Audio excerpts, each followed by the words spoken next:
تازه خبر د طالبانو مشر ملا هیبت الله را څرګند شو. هغه چیرته راغلی دی او له چا سره خبرې اترې کړې دي، څه یې ویلي دي، جزئیات په ویډیو کې وګورئ او چینل سبسکرایب کړئ. لیدونکو السلام علیکم. د طالبانو له بریا 4 میاشتې تیریږي، خو د دې ډلې مشر چې دوی ورته امیر المؤمنین وایي ملا هیبت الله تر اوسه نه دی را څرګند شوی. اوس تازه ویل کېږي چې ملا هیبت الله په کندهار ښار کې را څرګند شوی او له یو شمېر طالب مشرانو سره کتلې دي. ملا هیبت الله په دې کتنه کې د کندهار مسؤلینو ته د کار کولو او یووالي امر کړی او پر عام محضر را څرګند شوی دی او له یو شمېر کسانو سره لیدنې هم کړې دي.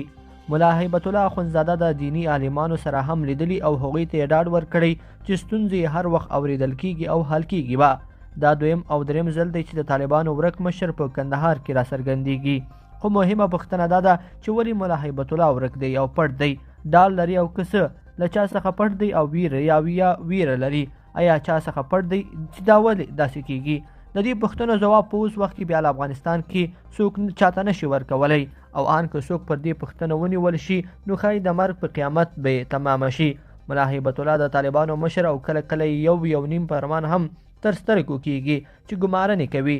طالبانو تر اوسه ملت ته قناعت ورکوونکی ځواب نه دی ورکړی چې ولې ملا هیبت الله نه را څرګندیږي او په کومو دلیلونو پټ دی.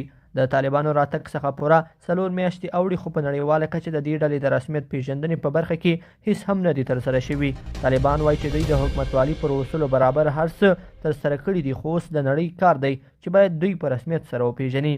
د اسلامي همکاریو سازمان غونډه ترسره شوه او د پکې د طالبانو د بهرنیو چارو وزیر امیر خان متقي هم ګډون کړی و.